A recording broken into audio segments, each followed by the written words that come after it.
बिस्मिल्लाहिर्रहमानिर्रहीम। बहुत दफ़ा ऊपर से कुछ ऑर्डर्स आते हैं ऑनर की तरफ से, कोई सीनियर मैनेजमेंट की तरफ से, या जिसको भी आप ओबे कर रहे होते हैं, इवन डिपार्टमेंटल हेड की तरफ से प्रोक्योरमेंट स्टाफ को, कि ये वेंडर है, ये रेट है, ये आइटम है, इससे परचेज़ कर लें और नेक्स्ट ऑर्डर जब भी आए तो इसी को देना है। तो ये खबर सत्ती साहब का क्वेश्चन है कि अगर कोई कॉम्पिटेंट अथॉरिटी कहती है आपसे कि भाई ये गवर्नमेंट डिपार्टमेंट है, इससे आपने इस आइटम को परचेज़ करना है और बाकी का काम आप खुद देख लें, तो फिर नेगोशिएशन कैसे होगी। तो खबर साहब, नंबर एक तो जब कोई सीनियर ऑर्डर कर देता है, यानी कॉम्पिटेंट अथॉरिटी से मुराद है कि जो ऑर्डरिंग अथॉरिटी है, मालिक ऑर्डर कर रहा है, कोई सीनियर मैनेजमेंट से कर रहा है, आपका बॉस जो डिपार्टमेंटल हेड है वो कर रहा है, या इवन आपके ऊपर भी जो स्टाफ में से हो सकता है कि किसी एग्जेक्टिव को असिस्टेंट मैनेजर ऑर्डर कर रहा है। तो जब वो ऑर्डर करता है कि ये ऐसा कर लो, तो इसका मतलब है कि उसकी रिस्पॉन्सिबिलिटी उसके सर होती है, आपने जस्ट प्रोसेस करना है, प्रोसेस करके उसके आगे रख देना कि सर ये मैंने कर दिया तो साइन करें। या इस तरह की इंस्ट्रक्शन पहले से साइन होती हैं कि भाई ये मैं साइन कर रहा हूँ, तो आपने नेक्स्ट टाइम जो भी इस तरह की आइटम आएंगी वो इन्हीं से करनी है और यहाँ पे आप किसी और के पास ना जाए। तो या तो ऑर्डर साइन होगा या आप प्रोसेस करके उस ऑर्डर को साइन करा लें। मैं एक कंपनी में था, मेरी नई ज्वाइनिंग हुई, तो वहाँ प्रोक्योरमेंट वाले इंटरनल एडिटर से बड़ा डरते थे। वो मैं उनसे जो भी काम कहता तो वो बड़ा केयरफुली उसको देखते, सोचते, फिर पूछते कि सर इसमें ये कोई प्रॉब्लम तो नहीं हो जाएगी, ऑडिटर तो नहीं पकड़ लेगा। तो मैंने देखा हर बंदा इसी तरह से डर रहा है, बड़ा केयरफुल है। तो मैंने उन्हें समझाया कि यार देखो, जब मैं तुमसे कह रहा हूँ और फाइनली परचेज़ ऑर्डर मैंने साइन करना है, जब मैं साइन करूँगा तो इसका मतलब कि मेरी ज़िम्मेदारी है, मैं ज़िम्मेदार हूँगा। आपको अगर इंटरनल एडिटर या कोई भी बंदा बुलाता है कि जी ये आपने किस तरह से किया है, तो आप कोई जवाब ना दें, आप ये बताएं कि जी आप मेरे मैनेजर से पूछें जिसने इसको साइन किया है। तो उस वक्त आप उन सब लोगों की अथॉरिटी ज़ीरो हो जाती है जब उनका सीनियर उसको साइन कर देता है। तो फिर सीनियर रिस्पॉन्सिबल है, जो साइन कर रहा है ये उसकी ज़िम्मेदारी है। और नंबर 2, अगर आपको मजबूर किया जा रहा है कि इसी वेंडर से लें, तो आप मार्केट चेक कर लें कि क्या प्राइसेस मार्केट कंपेटेबल हैं तो उसमें क्या मसला है। आपने तो ओबे करना है। देखें, जो भी जॉब डिस्क्रिप्शन होती है आपने उसको फॉलो करना है, जो आपके प्रोसीजर बने हुए हैं, मैनुअल है, जो तरीक़ाकार दिया गया हो कि जी प्रोक्योरमेंट इस तरीके से होनी है, तो उसमें अथॉरिटी भी डिफ़ाइन होगी कि कौन बंदा आपको ऑर्डर कर सकता है और जो ऑर्डर करेगा उसको आपने ओबे करना है। आप तो जॉब कर रहे हैं ना। अगर आपको समझ आ रही है कि यहाँ पे कुछ गलत हो रहा है, तो लेकिन आप तो अगर वो गलत उस तरीके को फॉलो करते हो रहा है तो वो गलत नहीं है, वो मिसअंडरस्टैंडिंग हो सकती है। इसमें मैंने पहले भी एक दफ़ा किसी वीडियो में एग्जांपल दी थी कि मैं कंपनी में जॉब करता था, तो वहाँ पर ऑनर ने कहा कि भाई जो भी बंदा ड्यूटी आवर के बाद 8 बजे तक बैठता है, मेरा 5 या 6 बजे छुट्टी होती थी, तो अगर वो 8 बजे तक बैठता है तो उसको वो खाना खा के अपना बिल जो है 500 रुपये तक का खाना खा सकता है और बिल जो है सुबह अपने बॉस से साइन करवाए और कैश पेमेंट उससे कैशियर से जाके ले ले। तो अब कुछ टाइम तो लोगों ने जो लेट सिटिंग करते थे उन्होंने खाना शाना मंगवाना है, खाना है और बिल वहाँ से सुबह कैश करवा लेना है। और उसके बाद ये प्रैक्टिस होगी कि जी खाना घर जाके खा लेंगे और बिल कोई भी किसी होटल का एक आ जाना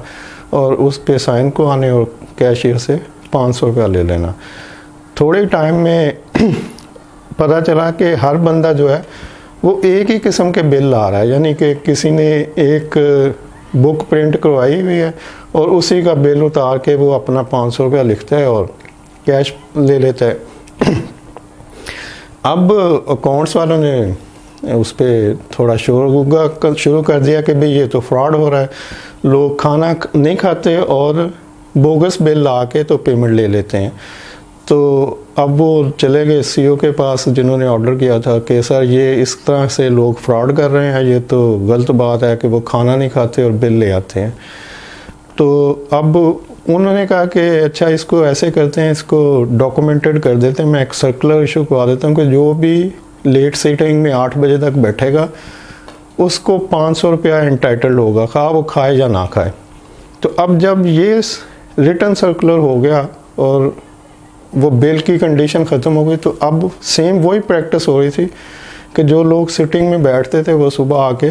अपने बॉस से साइन करवाते थे कि जी मैं कल लेट सिटिंग की है इस काम के लिए, तो मुझे 500 का वोचर साइन कर दें, उसको 500 मिल जाते थे।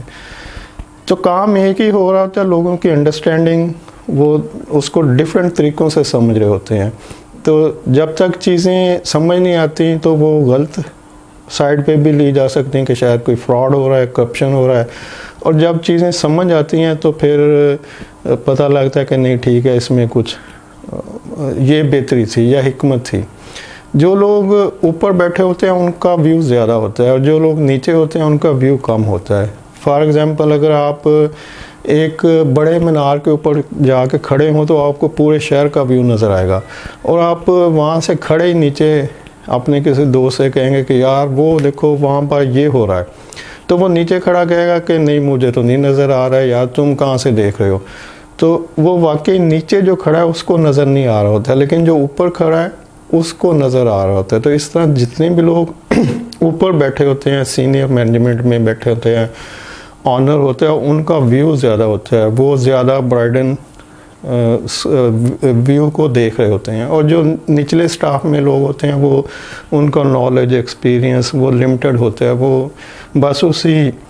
काम के अंदर अपने आप को देख रहे होते हैं जिसमें वो कर रहे होते हैं।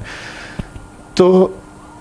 अच्छा एक और बात भी है कि यहाँ पर हो सकता है कि जिस गवर्नमेंट डिपार्टमेंट से वो कह रहे हैं, रिस्ट्रिक्ट कर रहे हैं कि आप इस डिपार्टमेंट से प्रोक्योर करें और इसी से करते जाएं, तो पॉसिबल है कि वो डिपार्टमेंट उनको बेनिफिट में कुछ और दे रहा हो। तो ये भी आपके इल्म में नहीं होगा, तो टॉप मैनेजमेंट जो अपने नए प्रोजेक्ट के ऊपर काम कर रही होती है या कुछ और डिफरेंट किस्म के बेनिफिट्स लेने की कोशिश में होती है, तो वहाँ पे कुछ और तरह की डीलिंग हो रही होती है। तो वहाँ पे गिव एंड टेक दोनों साइडों से हो रहा होता है। तो अगर किसी भी डिपार्टमेंट से कहते हैं कि जी यहाँ से आप ले लें, तो फिर उसमें कुछ उनका भी बेनिफिट होगा।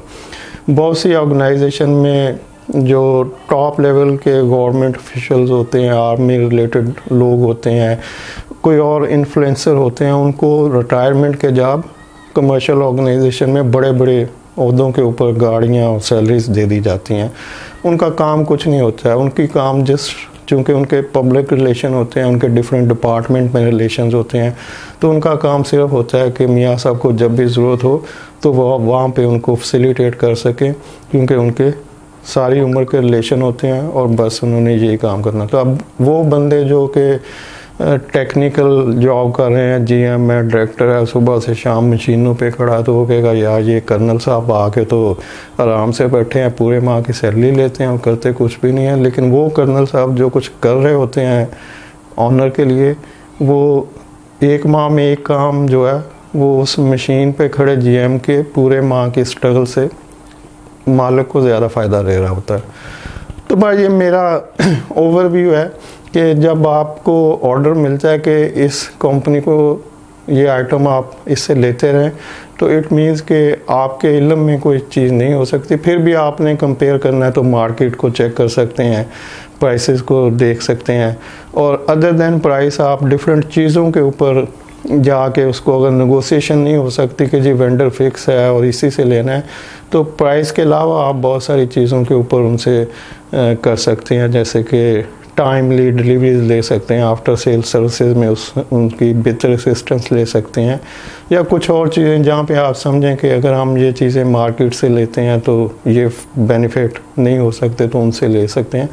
सिर्फ प्राइस ही मैटर नहीं कर रही होती प्रोक्योरमेंट में, अदर दैन प्राइस भी बहुत सारी चीज़ें हैं जिनको आप देख सकते हैं। वो कौन से इसको मैं फिर किसी वक्त आपको अगली वीडियो में बता दूंगा। तो वीडियो देखने के लिए शुक्रिया, थैंक यू, अल्लाह हाफिज़।